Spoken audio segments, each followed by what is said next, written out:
The colored pencils scattered across the floor as Tommy Reed dropped to his knees, carefully arranging them by color. Red for the Althan ships, blue for the Kelton cruisers, and his favorite green for the mysterious Vrex vessels he had only seen in pictures. At 8 years old, Tommy knew more about alien starship designs than most adults in the galaxy, and today he was going to show everyone his latest drawing. New Geneva Station hummed with quiet activity around him.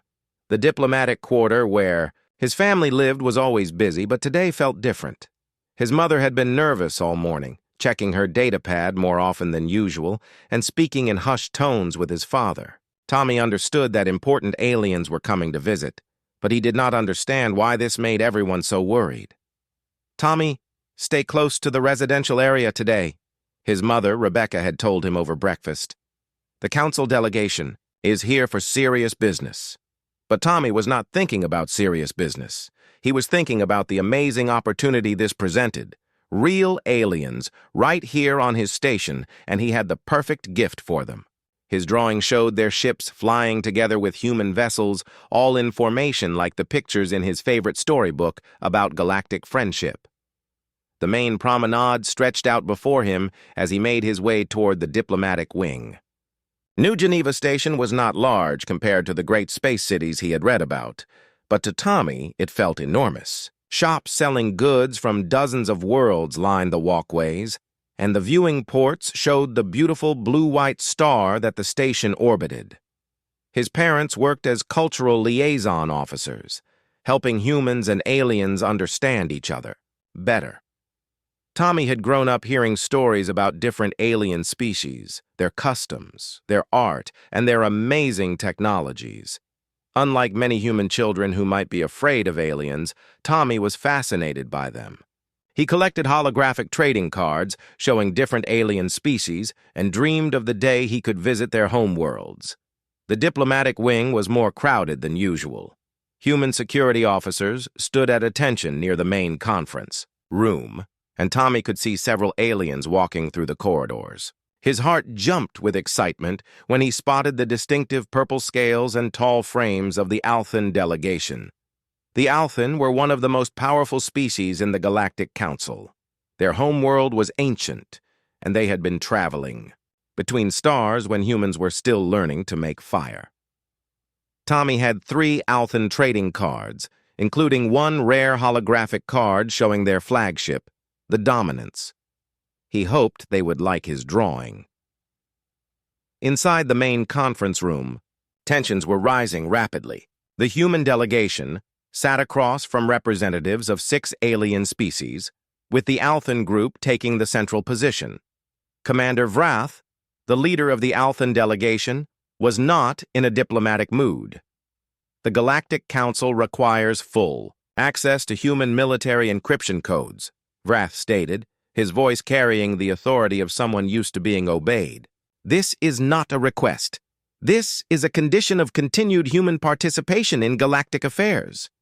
Rebecca Reed felt her stomach tighten. As the lead human negotiator, she understood what this demand really meant. The aliens wanted the ability to monitor all human military communications, effectively ending humanity's ability to defend itself if relations ever turned hostile. "Commander Vrath, with respect, those encryption codes protect civilian communications as well as military ones," Rebecca replied carefully. "Surely the Council understands our need to maintain some privacy for our citizens." The other alien representatives remained silent, letting the Althan speak for them. This was not unusual. The Althan had dominated Council military policy for centuries, and few species were willing to challenge them directly. Vrath's eyes, cold and reptilian, fixed on Rebecca with obvious disdain. "Humanity has been granted membership in this council as a courtesy to your rapid technological development. Do not mistake this courtesy for equality. Junior species do not negotiate terms with their betters." Outside in the corridor, Tommy was getting closer to the conference room. He could hear voices inside speaking in the common galactic language, which his parents had taught him. The words sounded angry, but Tommy was not worried. Adults always sounded angry when they talked about important things. A human security officer noticed Tommy approaching with his rolled-up paper. "Hey there, son. You cannot go in there right now. The adults are having a very important meeting." "I know," Tommy said with a bright smile. "I made them a present. It is a drawing of all our ships flying together. I think they will really like it." The security officer's expression softened. Tommy Reed was well known throughout the diplomatic quarter. The boy was friendly with everyone, always polite, and genuinely excited about meeting people from other worlds. "That sounds like a wonderful present, Tommy, but maybe you should wait until after their meeting." "It will just take a second," Tommy insisted. "I want to show them that humans and aliens can be friends." Before the security officer could stop him, Tommy ducked under his arm and pushed through the conference room doors. The conversation inside stopped immediately as all eyes turned to the small human child holding a rolled-up paper. "Tommy!" Rebecca gasped, rising from her seat, but Tommy was already walking toward the alien delegation, his eyes bright with excitement. He had never been this close to real aliens before, and they were even more impressive than he had imagined. "Hello?" he said politely, bowing slightly the way his parents had taught him. "I made something for you. It is a picture of all our spaceships flying together like friends." Commander Vrath stared down at the small human with disgust. In his mind, this interruption was not an innocent mistake by a curious child. This was a calculated insult, a deliberate disruption of serious negotiations by the primitive humans. The fact that they would use a child to spy on council proceedings confirmed everything he believed about human deception and barbarism. "You dare bring a surveillance operative into these proceedings?" Vrath hissed, his hand moving to the weapon at his side. "What?" "No, Commander, please!" Rebecca started forward, but human security officers held her back to prevent a diplomatic incident. Tommy, confused by the alien's angry tone, simply held out his drawing. "I am not a spy. I just wanted to show you my picture. Look, I drew your ship really carefully." Vrath saw only what he expected to see, a human child carrying what could be surveillance equipment sent to gather intelligence on council military discussions.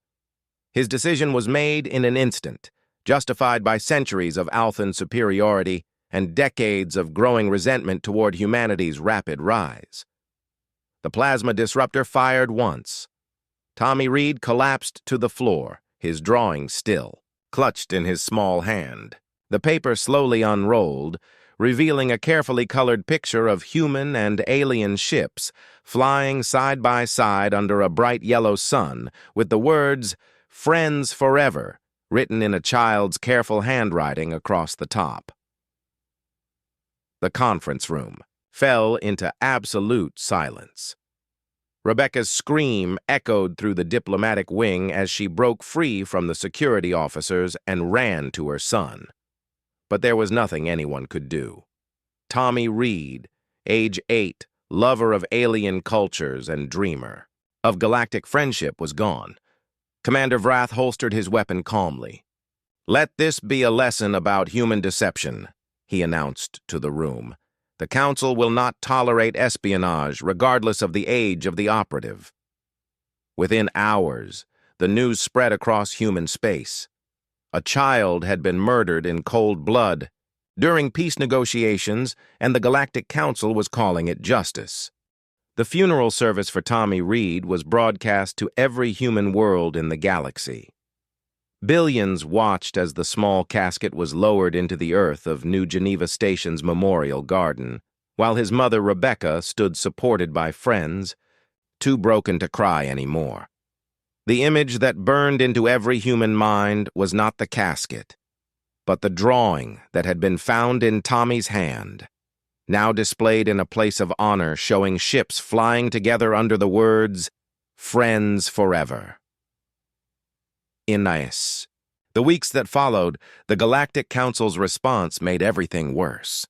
Not only did they refuse to prosecute Commander Vrath, They promoted him to High Military Advisor and awarded him the Council's highest honor for decisive action in defense of galactic security. The official Council statement declared that Tommy's death was regrettable but justified, and warned humanity against using children as intelligence assets in the future. What the Council did not know was that their callous response had just activated something humanity had been building in secret for 50 years. Deep in the Oort cloud, beyond the reach of any alien sensors, Admiral Grace Stone stood in the command center of humanity's greatest secret. The facility was carved into an asteroid the size of a small moon, and it had been humanity's most classified project since first contact with alien species. Around her, hundreds of technicians monitored, displays showing the positions of over 800 warships, all built in complete secrecy over the past 5 decades. Admiral, we are receiving confirmation signals from all fleet commanders, reported Lieutenant Wong, his voice steady despite the magnitude of what they were about to do. The Terran Defense Initiative is ready to execute Protocol 7. Stone nodded, her eyes fixed on the main display showing Tommy Reed's school photograph. The boy's innocent smile had become the symbol that would change galactic history. She had been planning for this day since she was a young officer, but she had always hoped it would never come. Send the activation codes to all hidden assets, she ordered. After 50 years of pretending to be peaceful explorers, it is time to show the galaxy what humans really are. Across human space, the transformation began. Mining stations that had operated for decades suddenly revealed weapon arrays hidden beneath their industrial equipment. Cargo ships opened compartments containing fighter squadrons. Research facilities activated shields and defensive systems that could protect entire star systems. Every human installation, from the core worlds to the furthest colonies, had been designed with dual purposes from the very beginning. The plan had started during humanity's first encounters with alien species, when it became clear that most galactic civilizations viewed humans as primitives who had stumbled into space technology by accident. Human leaders had made a calculated decision to appear weak and harmless while secretly preparing for the day when their true nature would be tested. Captain David Park received his orders while standing in the hangar bay of the dreadnought Retribution, a ship so advanced that it made the most powerful council vessels look like toys. At 45, he was a veteran of humanity's colonial expansion, but more importantly, he was Tommy Reed's uncle. The boy had called him Uncle Dave and always begged for stories about life on the frontier worlds. Sir, all departments report. Ready for combat operations, his first officer reported. The quantum torpedo tubes are loaded, storm cannons are charged, and our fighter squadrons are prepped for immediate launch. Park touched the small holographic projector on his uniform, activating an image of Tommy holding his latest alien trading card. The boy had been so excited to show his uncle the rare Vrex battlecruiser card he had traded for at school. Send a message to the fleet, Park ordered. Tell them we are not going to war. We are going to deliver justice. The technology humanity had developed in secret was decades ahead of anything the Galactic Council possessed. While alien species had focused on maintaining their established military doctrines, human engineers had been revolutionizing warfare itself. Quantum torpedoes that could phase through any known shielding. Storm cannons that used controlled gravitational waves to tear apart molecular bonds. Void fighters that moved so fast they seemed to teleport from one position to another. More importantly, humanity had developed a completely different approach to warfare. Where alien species still fought like knights seeking glorious battle, humans had evolved military tactics based on complete strategic destruction of enemy capabilities. They did not seek honorable combat. They sought absolute victory with minimum human casualties. The first target was obvious. Althan Prime, homeworld of the species that had murdered an innocent child, would learn what happened when humans were pushed too far. Intelligence reports flooded in from human agents who had been embedded throughout Council space for decades. These agents had lived normal lives as traders, researchers, and diplomats, but all of them had been trained for this moment. The Althan home fleet consisted of 47 capital ships, 3 orbital defense platforms, and approximately 200 smaller vessels. By any galactic standard, it was a formidable force that could defend against most threats. It would not be enough. Admiral Stone reviewed the final attack plans while standing before a holographic display of the Althan system. Red dots marked every military target.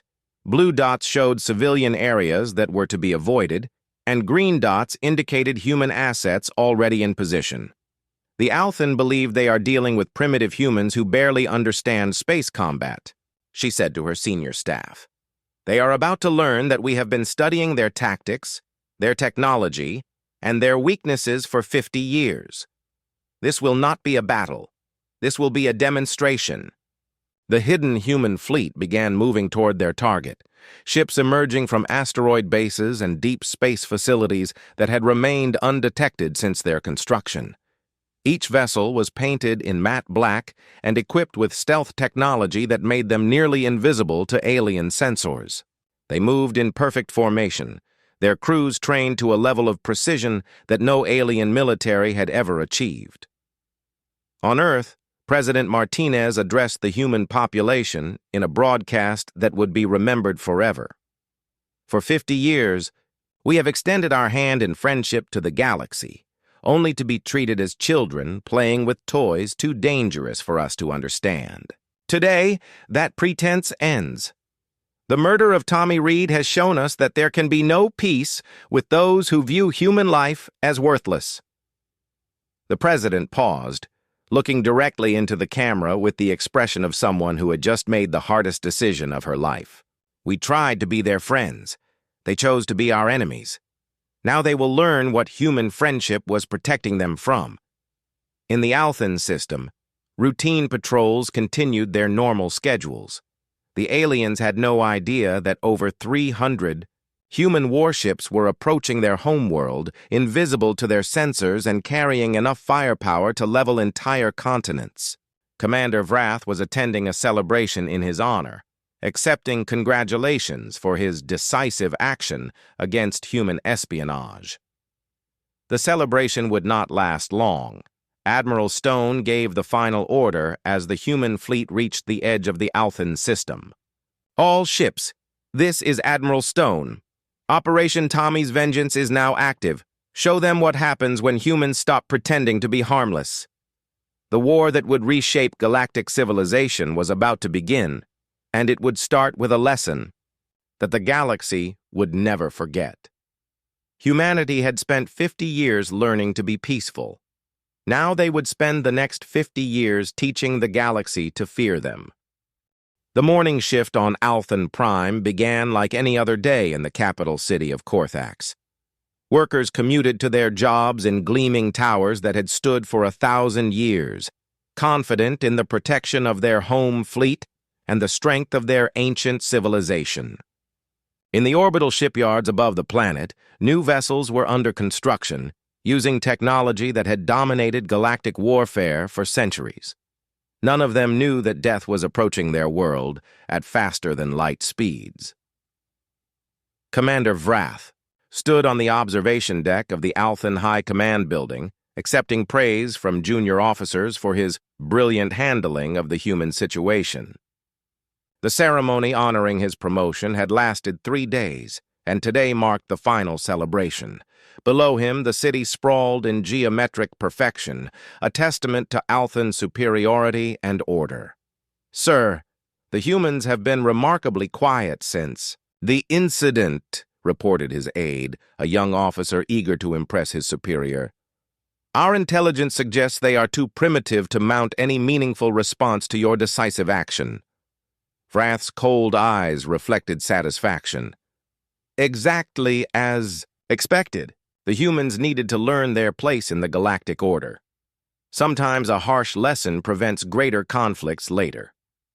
High above them, Admiral Stone's fleet dropped out of hyperspace in perfect formation. 312 human warships, materialized simultaneously at the edge of the Althan system, their stealth systems already active. To the Althan sensors, space appeared empty, but death had just arrived in their home system. The Althan home fleet scrambled to respond to what their instruments told them was impossible. 47 capital ships, the pride of one of the galaxy's oldest military forces, powered up their weapons and shields while trying to understand what they were facing. Their sensors showed nothing, but gravitational detectors indicated massive objects moving through their system at impossible speeds. Captain Park stood on the bridge of the Retribution, watching the tactical display show Althan ships struggling to find targets they could not see. His ship alone carried more firepower than the entire enemy fleet, but this was not about military efficiency. This was about sending a message that would echo across the galaxy. "Target the flagship first," he ordered, his voice calm despite the magnitude of what he was about to do. "I want Commander Vrath to watch his entire fleet die before we deal with him personally." The Althan flagship Dominance was a massive vessel, over 2 kilometers long and armed with weapons that could level cities. It had never been defeated in battle and was considered one of the finest warships in the galaxy. Its captain, Admiral Thyrak, had commanded fleets for over 2 centuries and won victories against dozens of different enemies. None of that mattered now. The first quantum torpedo struck the Dominance's forward shields and passed through them as if they did not exist. The weapon phased directly into the ship's main reactor core and detonated, creating a controlled fusion explosion that tore the ancient vessel apart from the inside. The flagship that had terrorized enemies for 300 years died in less than 10 seconds. "Impossible!" whispered Admiral Thyrak's final transmission as his ship broke apart around him. The Althan fleet tried to return fire, but their targeting systems could not lock onto enemies they could not detect. Storm cannons opened up from the human ships, sending controlled gravitational waves that twisted metal like paper and shattered hulls at the molecular level. Void fighters, moving so fast they appeared to teleport, danced through the alien formation, destroying engines and weapon systems with surgical precision. In less than an hour, the entire Althan home fleet was reduced to drifting wreckage. Not a single human ship had taken damage. On the surface of Althan Prime, panic spread through the population as burning debris from their fleet rained down through the atmosphere. The orbital defense platforms, massive structures that had protected the homeworld for millennia, were systematically destroyed by weapons that seemed to ignore every known law of physics. Commander Vrath watched his civilization's military might crumble from his observation deck, his reptilian features frozen in disbelief. This was not possible. Humans were primitive, barely capable of spaceflight. They should not possess technology this advanced, tactics this sophisticated, or ships this powerful. The planetary communication system crackled to life with an incoming transmission from the human fleet. Captain Park's face appeared on screens. Throughout the capital city, his expression cold with the promise of justice. "I am Captain David Park of the Terran Defense Fleet," he began, his words translated into the Althan language by systems more advanced than anything their scientists had developed. "3 weeks ago, one of your people murdered my 8-year-old nephew during peace negotiations. The boy's name was Tommy Reed, and he died trying to give your delegation a drawing showing our ships flying together as friends." Vrath felt ice forming in his veins as he realized the humans had come for him specifically. "Your Galactic Council called his murder justified and rewarded his killer with honors and promotion," Park continued. "Today you learn what human justice looks like. Every military installation on this planet will be destroyed. Every government building will be reduced to ash. Every weapons factory will be eliminated.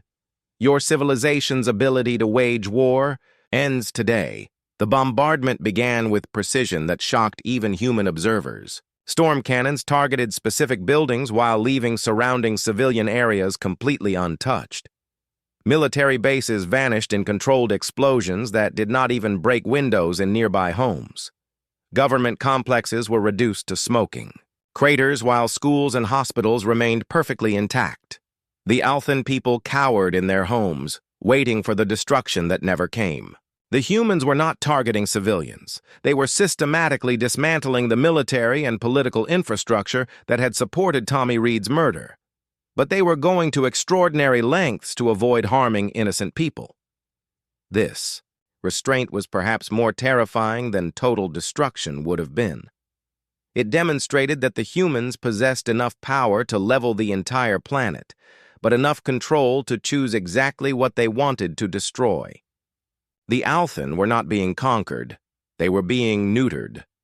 Within 6 hours, Althan Prime's military capabilities had been completely eliminated. Not a single civilian had been harmed, but the planet that had once commanded respect throughout the galaxy was now defenseless. The ancient towers of government lay in ruins, the orbital shipyards were drifting debris, and the home fleet existed only in history books. Commander Vrath was taken alive during a surgical strike on the High Command building. Human soldiers, in powered armor, simply walked through defenses that should have been impenetrable, stunning him with weapons that bypassed every protection his species had developed. They carried him to a shuttle while the building collapsed behind them, its destruction so precise that surrounding structures were not even scratched. As the human fleet prepared to leave the Althan system, Captain Park sent one final transmission to the planet below. Let this be the first lesson the galaxy learns about what happens when you harm our children. We gave you friendship, and you chose to murder an innocent boy. Now you will spend the rest of your existence remembering why. That was a mistake.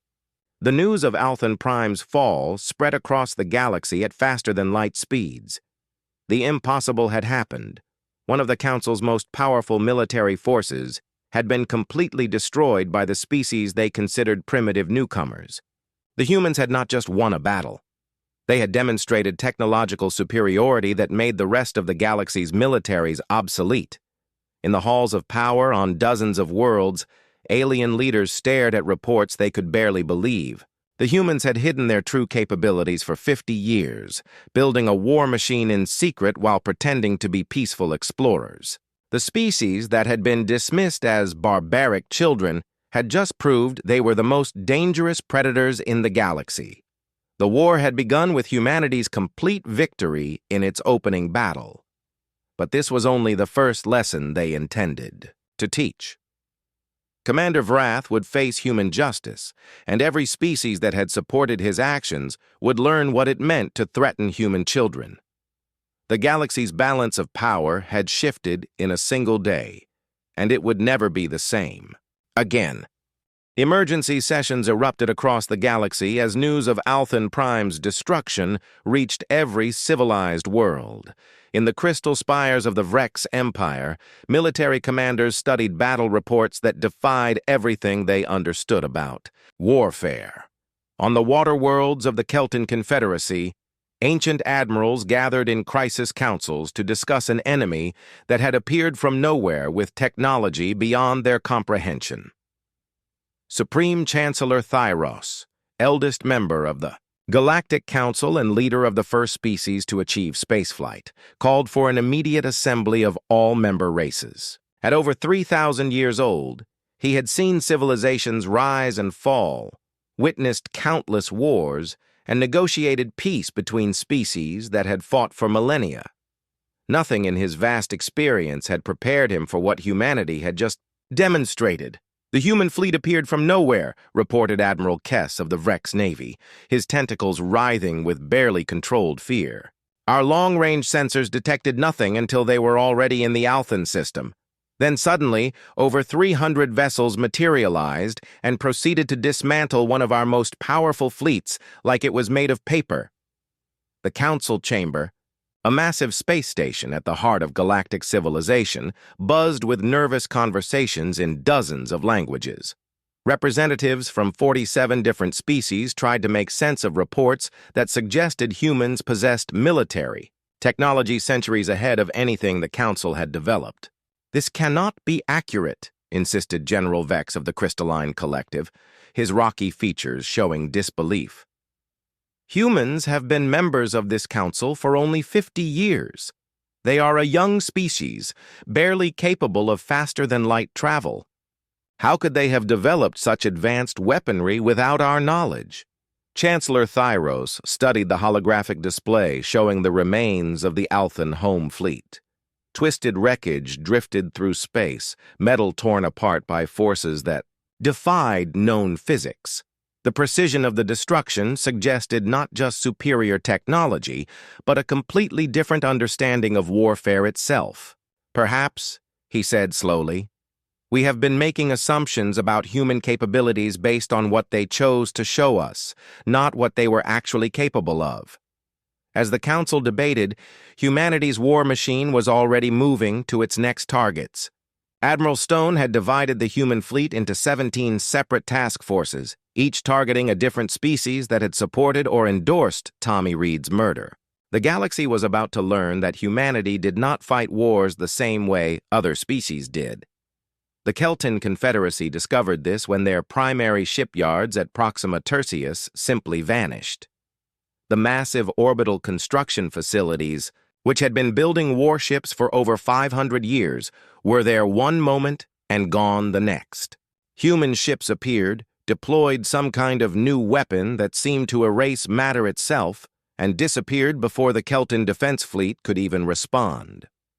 Captain Lisa Stone, Admiral Stone's daughter and commander of the stealth destroyer Phantom, led the strike on the Kelton facilities.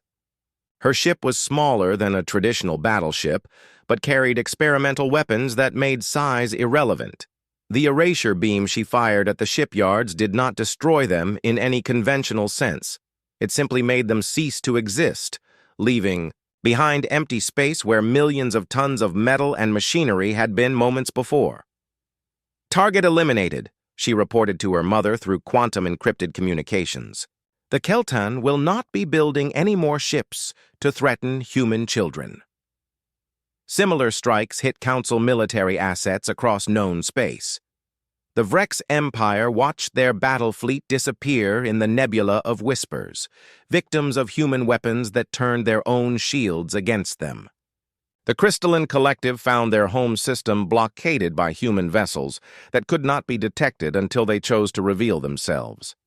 What terrified the alien races, more than the technology, was the tactical doctrine. Humans did not seek glorious battle or honorable single combat like other species. They fought like exterminators, systematically destroying their enemies' ability to wage war while taking no unnecessary risks with human lives. Every strike was precisely calculated for maximum strategic impact with minimum human casualties. The psychological warfare was even more effective than the physical destruction. Human broadcasts flooded Council communication networks, showing footage of Tommy Reed's murder alongside recordings of each human victory. The message was simple and terrifying. This is what happens when you target our children. Dr. Rebecca Reed, despite her grief over her son's death, had become one of humanity's most effective weapons in this new kind of war. Her broadcasts to alien populations were translated into hundreds of languages and transmitted across the galaxy. She did not speak as a diplomat anymore, but as a mother seeking justice for her murdered child. My son Tommy believed that humans and aliens could be friends, she said in one transmission that reached billions of alien viewers. He spent his short life learning about your cultures, collecting pictures of your ships, dreaming of visiting your worlds. When he approached your delegation with a gift he had made, he was not carrying spy equipment. He was carrying a drawing showing our species flying together in peace. The image of Tommy's drawing, with its childish but heartfelt message of friends forever, became a symbol that haunted alien civilizations. Here was proof that humans had genuinely sought friendship, only to have their trust repaid with the murder of an innocent child. You chose to reward his killer instead of seeking justice, Rebecca continued, her voice carrying a mother's pain and a species' rage. Now you face the consequences of that choice. We offered you our friendship. You taught us to be your enemies instead. The Council's attempts to mount a coordinated military response quickly fell apart as species began to realize the true scope of human preparation. Intelligence reports revealed that humanity had been building this secret fleet for 50 years, using resources from asteroid mining operations that everyone had dismissed as commercial ventures. Every human installation in the galaxy had been designed with hidden military capabilities from the very beginning. Even more shocking was the discovery that humans had embedded agents throughout Council space for decades. Traders, researchers, diplomats, and ordinary civilians living on alien worlds had all been part of an intelligence network that fed information back to human military command. The species that the Council had considered too primitive to be a threat had been studying their enemies' weaknesses for half a century. Chancellor Thyros finally understood the magnitude of the Council's mistake when his own intelligence chief reported that their most trusted human advisor, Professor Martin Webb, had been a military intelligence officer all along. The mild-mannered academic who had helped draft dozens of treaties between human and alien governments was actually a colonel in humanity's secret service. "How long?" Thyros asked, his ancient voice heavy with the weight of realization. "Since first contact, sir," came the reply. "The humans have been preparing for this war since the day they met us." Desperate to stop the spreading destruction, Chancellor Thyros sent a direct communication to Admiral Stone, offering negotiations and reparations. The response came not from Stone, but from every human leader simultaneously, broadcast across the galaxy for all to hear. "You had 50 years to show us that friendship was possible," President Martinez said from Earth. "You had decades to demonstrate that human lives mattered to you. You had every opportunity to seek justice when our child was murdered. Instead, you rewarded his killer and told us to accept it." The human leaders stood together in a show of unity that no alien species had ever achieved. Democrats and Republicans, nationalists and globalists, religious leaders and scientists, all speaking with one voice for the first time in human history. "There will be no negotiations," Admiral Stone added from her flagship. "There will be no treaties. There will be no peace until every being responsible for supporting that child's murder has faced justice under human law. You wanted to teach us our place in the galaxy. Now we will teach you yours." The message ended with footage of human fleets moving toward their next targets. 17 task forces, each more powerful than most species' entire militaries, spreading across Council space like an unstoppable plague. The galaxy's ancient order was crumbling, and humanity was just getting started. In the depths of space, Commander Vrath sat in a human detention cell, awaiting transport to Earth for trial. Through the transparent walls, he could see human soldiers going about their duties with calm efficiency. These were not the primitive barbarians he had expected. These were the representatives of a species that had spent 50 years pretending to be harmless while building the most powerful military force the galaxy had ever seen. The war was spreading, and everyone was beginning to understand that humanity did not intend to simply defeat the Council. They intended to completely reshape galactic civilization according to human values. Values that included never harming children and always protecting the innocent, but also included absolutely ruthless punishment for those who violated those principles. The galaxy was learning what it meant to face humanity's true nature, and the lesson would be written in the ashes of every fleet that had supported the murder of a child who only wanted to make friends. The approach to Council Central had never been witnessed by so many eyes across the galaxy. Every species with the technology to observe space tracked the massive human fleet as it moved toward the heart of galactic civilization. 1,047 human warships advanced in perfect formation, their hulls gleaming in the light of the ancient star that had illuminated galactic politics for over 2 millennia. Admiral Grace Stone stood in the command center of her flagship Humanity's Will, watching the tactical displays show the greatest concentration of military power in galactic history. The massive space station ahead of them was supposed to be impregnable, protected by combined fleets from 12 species and defense systems that had never failed in 3,000 years of operation. Today, all of that would change forever. Admiral, we are receiving surrender offers from 6 different species, reported Communications Officer Park, his voice steady despite the historic nature of the moment. The Kelton Confederacy is offering complete capitulation and war reparations. The Virex Empire wants to negotiate a separate peace treaty. Stone never took her eyes off the tactical display showing Council Central growing larger ahead of them. The massive station was a marvel of engineering, home to billions of beings from across the galaxy and the seat of power that had governed known space since before humans discovered fire. Its destruction would mark the end of an era that had lasted longer than human civilization itself. "Tell them they can surrender to the new galactic order after we finish with the old one," she replied. "Anyone who wants to discuss terms can do so on Earth, under human law, after they have answered for their actions regarding Tommy Reed." The Council's combined defense fleet moved to intercept the human armada in what should have been the decisive battle of the war. 12 species had contributed their finest ships, creating a force of over 2,000 vessels armed with the best weapons their civilizations could produce. Ancient battleships that had fought in legendary campaigns, experimental cruisers equipped with cutting-edge technology, and fighter squadrons from races that had perfected space combat over millennia. None of it mattered.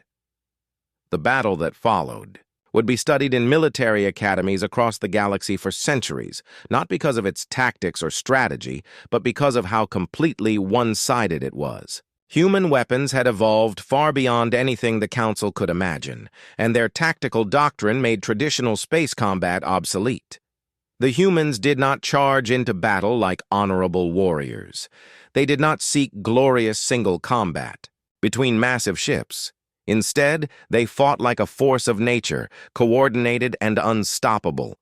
Wave after wave of void, fighters swept through the Council fleet, moving so fast they appeared as streaks of light against the darkness of space. Each fighter was equipped with quantum torpedoes that phased through shields and armor as if they did not exist. In minutes, the pride of 12 civilizations was reduced to drifting hulks, their crews struggling to understand how their defenses had been bypassed so easily. The storm cannons opened fire next, sending controlled gravitational waves that twisted metal like clay and shattered molecular bonds across entire ship sections. Vessels that had withstood centuries of combat simply came apart at the atomic level, their crews dying before they could even comprehend what was happening to them. Captain David Park, commanding the dreadnought Retribution, led the final assault on Council Central itself. The massive station's shields, which had protected the galactic government for millennia, collapsed under bombardment from weapons that seemed to ignore every known law of physics.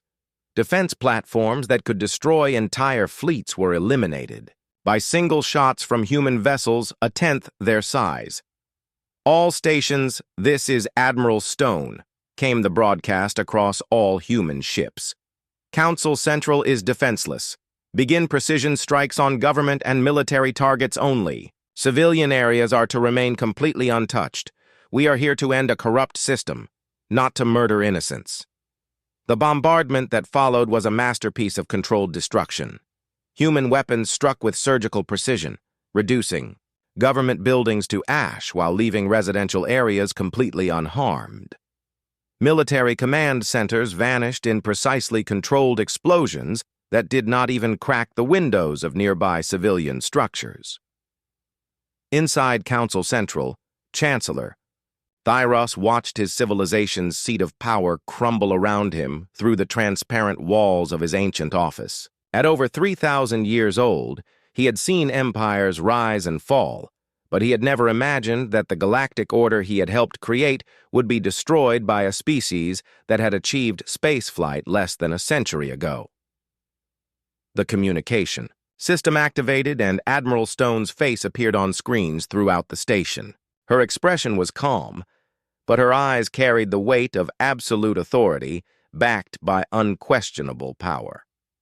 "Chancellor Thyros, I am Admiral Grace Stone of the Terran Defense Force," she began, her words translated into hundreds of languages, simultaneously.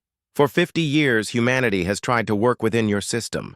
We sent diplomats instead of soldiers, traders instead of conquerors, and children with drawings instead of spies. Your response was to murder that child and reward his killer. The Chancellor felt the weight of 3 millennia pressing down on him as he realized that everything his civilization had built was ending.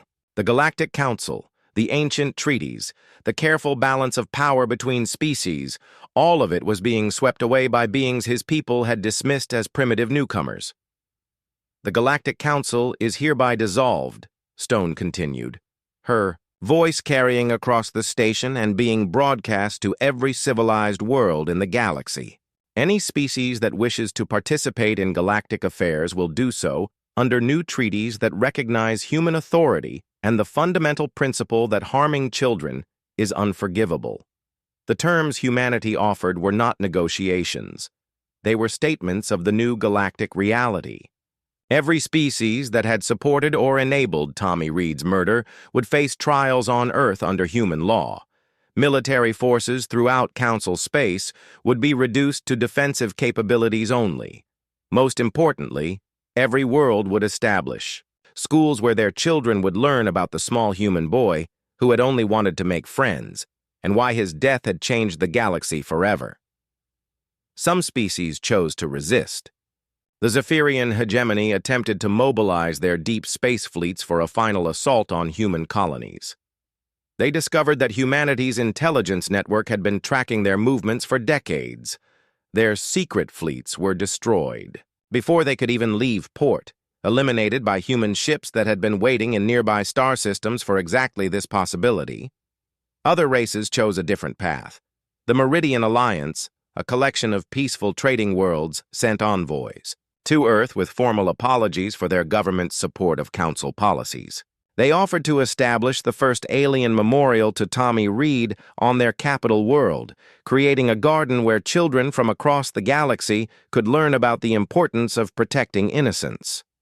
The transformation of galactic civilization happened with shocking speed. Within months, the ancient power structures that had governed known space for millennia were replaced by human-controlled systems. Species that had once looked down on humanity as barbaric primitives now sent their finest diplomats to beg for favorable treatment in the new order.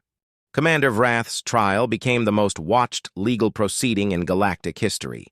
Broadcast live to billions of beings across hundreds of worlds, it served as both justice for Tommy Reed and a lesson for anyone who might consider harming human children in the future. The Althan commander, once proud and arrogant, sat broken in the defendant's chair as evidence of his crime was presented to the galaxy. The verdict was never in doubt. Vrath was found guilty of murdering an innocent child during peace negotiations, and sentenced to life imprisonment on a human penal colony where he would spend his remaining years contemplating the consequences of his actions. But the real punishment was not the sentence itself. It was the knowledge that his single act of cruelty had brought down the entire galactic order he had served. The memorial service for Tommy Reed was held 1 year after his death, but this time it was attended by representatives from every surviving civilization in the galaxy. The small memorial garden on New Geneva Station had been expanded into a beautiful park where children from dozens of species played together under the watchful protection of human security forces. Captain Park stood before the monument to his nephew, a simple stone marker showing the boy's smiling face above the words, "He wanted to be everyone's friend." Around the memorial, alien children carefully tended flowers brought from their homeworlds, each species contributing something beautiful to honor the human boy whose death had changed everything. The old galaxy believed that might made right. Park said to the assembled crowd of diplomats, military officers, and ordinary citizens from across known space. They thought that ancient civilizations could treat newer species however they pleased, that the strong could abuse the weak without consequence. Tommy Reed proved them wrong. The ceremony concluded with the reading of Tommy's original drawing, the one he had been carrying when Vrath murdered him. The childish words, "Friends forever," had become the motto of the new galactic order, inscribed in hundreds of languages on the Great Treaty that established humanity's role as the protector of galactic peace. As the attendees dispersed, many of them reflected on how quickly everything had changed. A year ago, humans had been considered junior members of galactic civilization, barely worthy of respect. Now they were the undisputed rulers of known space, their fleets patrolling every major star system, and their laws governing interactions between species.